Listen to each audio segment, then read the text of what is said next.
So we're going to take a quick look at the first part of the badge dashboard, which is the self-directed badge work. So this would be a time where you are exploring technology either professionally or with your students, and you're doing something in the classroom or in your professional job that is using a new piece of technology. So if you click there for self-directed badge work, it's going to take you to the form that you'll fill out for that particular activity. And it's pretty simple. Starting here at the beginning, you give the badge a short title. So we'll just call it title for now so you can see what I'm talking about. Then this question is very important. Who will be doing the innovating with this particular activity? Are you going to be doing the work? And this would be, very reflective, or this would be you communicating with parents, not necessarily students doing that, but you doing the innovation. Or if the students are the ones being creative and collaborating and doing critical thinking, that's where you would click for the students. So we'll do the students so you can see how this works. First button, again, the primary application that you would choose. You can scroll down and choose any of these ones that have been previously used in our list, or you can simply add it here if you don't find it on this list. Choosing your grade level is basically the grade level that you're teaching, and again, the subject. If it's multidiscipline, that's kind of how you would go there. So this would be a short explanation of what you plan to do for the badge. Here, how is this different? We do want to make sure that you're doing new activities each time. So this would be different. Here's where we're getting into the new side, the 4 C's of 21st century learning, which if you click this link right here, you'll be able to see some examples of what that looks like. But here you can just let us know what you think, which of these 4 or all or as few or none will the students be utilizing during this activity. And this is pretty much what determines the levels for these particular badges. So we'll choose a couple: creativity and critical thinking. How will the use of technology facilitate innovation? So we do still want to make sure that tech plays a role. And then what is your timeline? When do you think this is going to happen?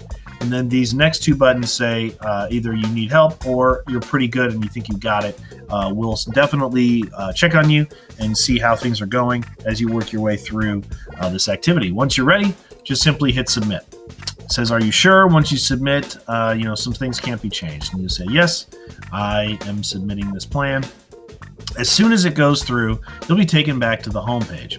And what you'll notice about the home page is now you have at the top a list of badges that are initial pending professional development. So these are, once you do part 1, Mike and I need to take a look and make sure everything is going okay before you can finish it. And so we will take a look at this and then approve it. And once we approve it, you'll see it here in these planned badges to implement. So I'm going to fast forward and we'll take a look at what that looks like. All right, so we're back, and if you notice, as I scroll down here, I've refreshed this. I now have this planned badges to implement down here. This one now is the one that I said, the title, the global read aloud. And if I complete this badge reflection, it's going to take me to the final part. So after I've implemented whatever it was that badge activity was, I'm done with it. Now I'm going to come back and do the final reflection. It is important that you actually do it before doing the final reflection, because we do want to find out what went well and what didn't go well, and that's all part of the experience. So some of this will be pre-filled with what you had before. What was the best part of the activity? Again, some positives. What would you do differently next time? Again, that's always just it's good to reflect. This question was pre-filled from the first time you saw it, but now you'll see that the 4 C's that you've chosen, the ones that are selected have new text boxes here. Just a couple sentences explaining how these 4 C's are actually met. How are these kids really being creative in this activity? And how are they doing real critical thinking? Again, critical thinking is the thing that we really want to stress this year. So this is going to be an important part of the badge process. And we really want you to focus on having the kids doing more than memorization and start getting into more things like, real comparison, real self-reflection, reflection on the things that they read and the things that they do, and trying to solve problems and coming up with solutions and really becoming critical thinkers. And that's our focus this year.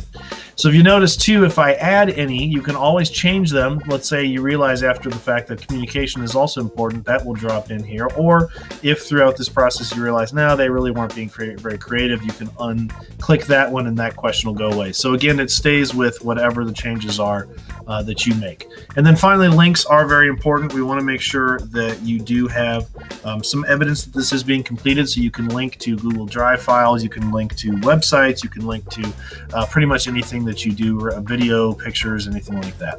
So once you've got this all filled out, and it does require answers for all the questions, just simply hit continue, or you can save and come back to this. If you go to the next one, now it's going to ask you which badge do you want to apply this to. And that is an important part because now that has to do with the Danielson domains. So as soon as this loads, so now we're looking at the badge completion, the second part of the completion part of it. So here we want to choose which badge. Since you had student activities, this is going to either be tactician, instructor, or architect. So we'll just choose architect, and then you can choose the components. And again, this is all part of your evaluation. You can submit this for your evaluation, and then why does this fit, which is part of the evaluation question. So why this badge? And that's the question there. Again, you can go back and change things previously. You can save this and come back to it.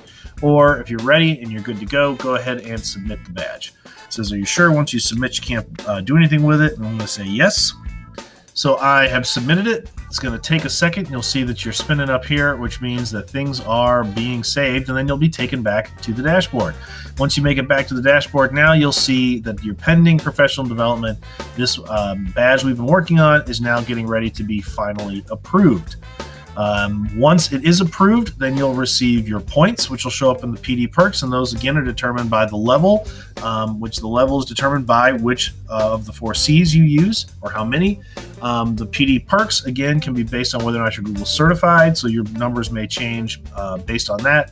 And all of your CPDU documents and your reflection document will all be listed here once this gets approved. So we'll take a look at that as soon as it's approved. Hang on one sec. All right, so I've refreshed it. My badge has been approved, and now you'll see there's a congratulations. It says that you've got something submitted that was approved, so check it out. So if I hit OK and scroll down, now you'll see under the approved badges, here is the title. It became an architect. It's a level 3 because we use critical thinking and communication. The date that it was finalized, here are the points that I earned. You can view the CPDU sheet simply by clicking there, which will take you to a PDF of that document, which you'll see here in a second. It's going to have the dates and all of the information that you need. Super slow internet today. So there's all that information. You can print those and keep that, turn that into Ellis. And then here is the evidence document, which again, if you click there, it'll take you to also a PDF of the information that you put in. So it's got your title and all of this here, your components, your badge, plus all of your reflections for the badge types that you chose, and then your link here at the bottom as well. So that document can be turned in with your evidence. You'll also notice here that you've got 900 PD perks showed up, and that again will be added up, and as soon as you hit 1500, you can redeem those points right there, and we'll drop off a gift certificate for you. So that's how you submit a regular old badge. We'll take a look at some of the other ones in future videos. Thanks for watching.